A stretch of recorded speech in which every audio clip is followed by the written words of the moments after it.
Hi, I'm Matt Sheeks, pro for Team Zoot. We're going to talk about how to set up your bike for an Ironman today, and we're going to use kind of what I did at the 2015 Ironman Canada as kind of a proxy, and hopefully that'll give you some ideas for what to do and what not to do as you set up your bike for your Ironman race. So the first thing that you'll figure out when you're setting up for an Ironman race is that you kind of have limited real estate.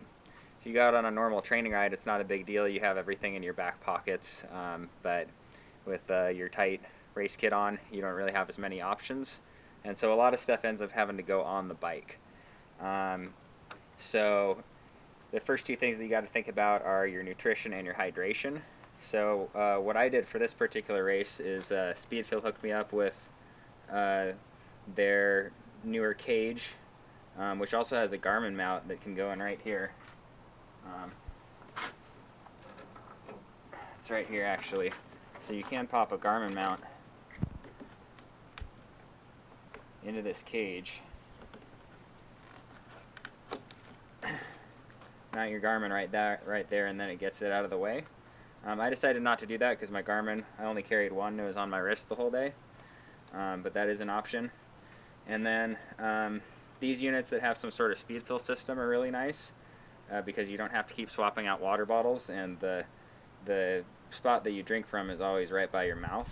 So whenever you get to an aid station, you can grab the sport top bottles that they give, which don't fit in a normal cage very well. So that's an issue. So speed fill is really the best way to go. So you just squeeze the bottle into whatever speed fill system you have, and then close it if necessary, and then you're good to go till the next aid station. I left this bottle cage mounted on the bottom here. This isn't the most aerodynamic thing to do, but I thought if I'm really desperate and I want both, I have like Gatorade in one and water in the other, and I want to have both options, then I'm going to want to have two slots for hydration. So most of the time for aerodynamics, although I did leave the cage on, I didn't have anything in this spot until right at the end of the race. Moving on to nutrition, so you're going to have a lot of gels, maybe some sort of chew, maybe a bar, something like that you're going to want to carry with you. You also have special needs typically at halfway where you can reload on whatever you want, nutrition, hydration, and you get basically a bag from the race organizers at that point. So I started out with 4 or 5 gels here and 3 gels here, and right in this spot in between my armrest and the Z4 Plus cage, I had some Cliff shot blocks, and those are kind of a nice long rectangular shape that kind of just can stick in there, and you don't need a whole lot of tape or whatever to keep it down. So that's a nice spot that I figured out. It just happens to work with this aero bar combination. But anytime where you're looking to attach something to your bike, if there's something that kind of holds it in besides just like the tape that you're using, that's always an advantage, because the tape can sometimes come loose and then you have some part or piece of nutrition that's like running into your leg or coming off the bike or something. So you don't want that. So with the nutrition, we got to talk about what I didn't do, and a lot of people are doing kind of a mounted little pocket here right on the top tube, and I've tried those before and my leg hits them. So obviously that's really distracting, and so I've tried that. I've had it mounted here, I've had it mounted here, and they're just always running into my legs, so I just have to go with the old tape system. I try to electrical tape them so they're kind of behind another object, so they're not catching a lot of wind and creating a drag problem. I did use special needs, and I had a bar and some more gels there, and just grab the bag. You take out what you need. I was so cold at the time I did have to stop this time. That's typically not the case. And then you can just put it in your back pockets in your race kit. So let's talk about the wheel selection. So I went with Zip Sub 9 for the rear, and a Head 3 for the front. And so if you had your choice and you weren't sponsored by anybody, this is what the wind tunnel data would tell you to do. And it does kind of depend on whose wind tunnel data you trust. If you go with Head's wind tunnel data, it's almost always the fastest unless it's really windy, but in calmer conditions, the Head 3 is supposed to be really fast. Just by looking at it and riding it, you can tell that it is really fast. If there are a lot of crosswinds, it does seem like something with a deeper profile would probably be faster. The head does have a 55mm deep profile right here, but you also do have the advantage of the wings as opposed to spokes, so that's the equivalent of adding some depth to your rim there. It's also a totally flat profile, so if you're looking at the wheel from the front, it doesn't flare out with a hub or spokes or anything. It's all in line with the rim, so I think that adds to the aerodynamic qualities of the wheel. The Sub 9 is supposed to be one of the fastest disc wheels that you can purchase currently, and it has two shapes. It's flat until it gets to here, and then it almost looks like the flat part has been mounted to a Zip 808 rim, and it does bulge out here, which is Zip's traditional, or I'm sorry, they're more advanced. I believe it's called toroidal design. It's supposed to do better in crosswinds and in some wind situations. Problem with this is that it's very wide, and it's hard to get your brake tracks to clear this wide section where the brake track is. And so I have to run my pads on the shiv basically all the way out. I'm a pretty good mechanic, and I'm always having a tough time messing with this before races and getting it not to rub. Obviously, a really fast wheel does not do you any good if your brakes are rubbing, so you don't want that.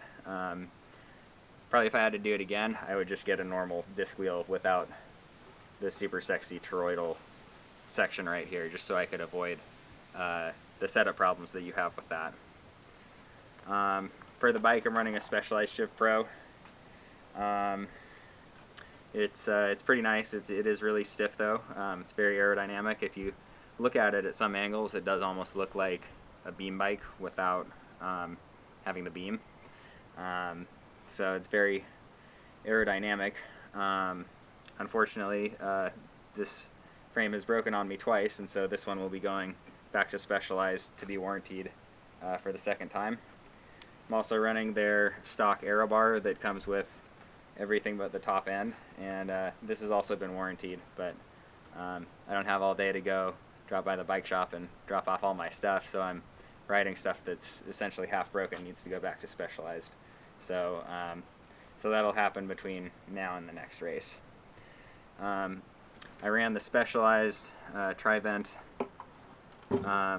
shoes, which I believe are S-Works shoes, and they're pretty sweet. What they've done is they've created a way for you to just slip your foot in with the shoe mounted to the pedals already.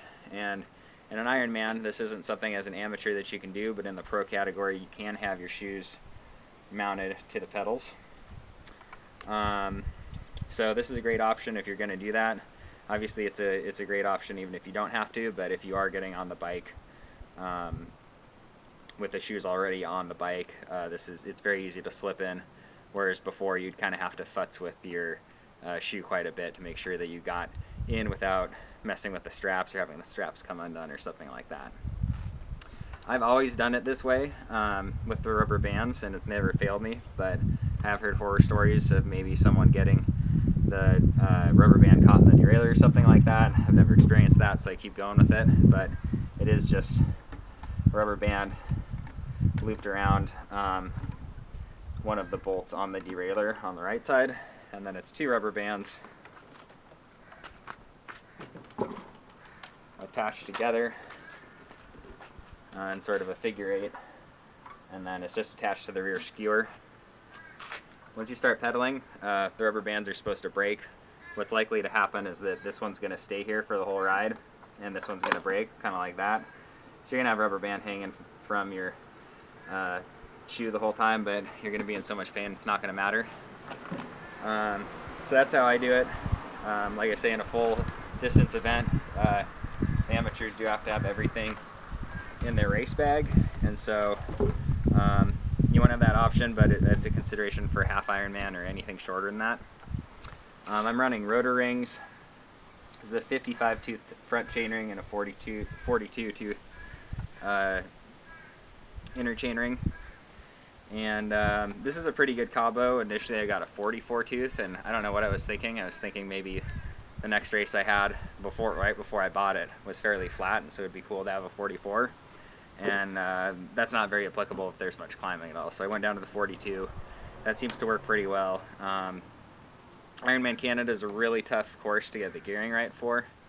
You have a long downhill stretch where you'd like to be in your 11 tooth. And hopefully something 53 or larger for the big chainring. I made the decision last minute to switch from an 1123 to a 1226 to have the extra climbing gears, because on the way back up towards the end of the race, it's right at the end of the race, and there are some pretty steep pitches.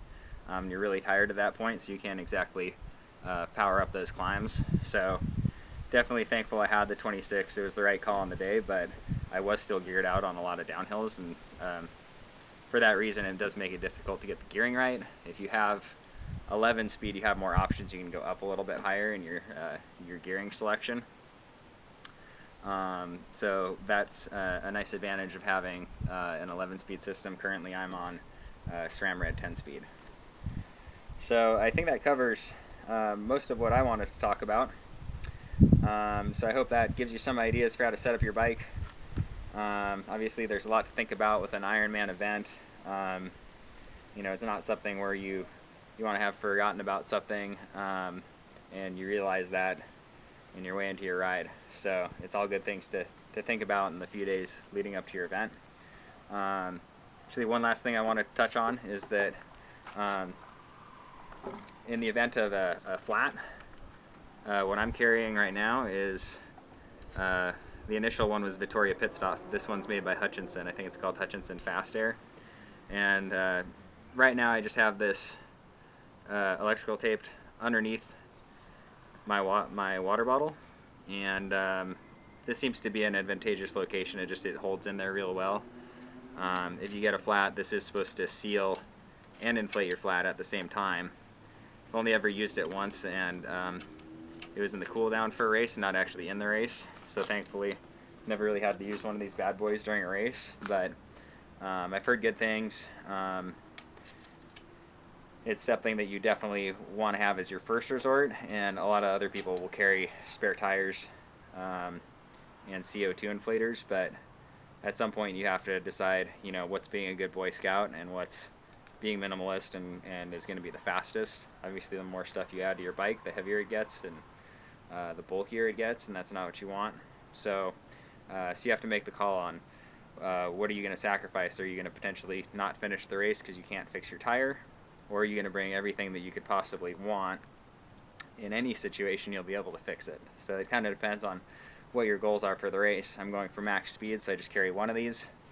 If I got more than one flat, I'd be screwed. But for the pro race, there is neutral support. So if they do see you, there are motorcycles running around with wheels. And if you're in the pro category, you may get lucky enough that they'll stumble upon you right when you got your flat, and they'll give you a spare wheel. So you just kind of hope and pray that the fast air or the neutral support is enough, and if not, it's a long walk back.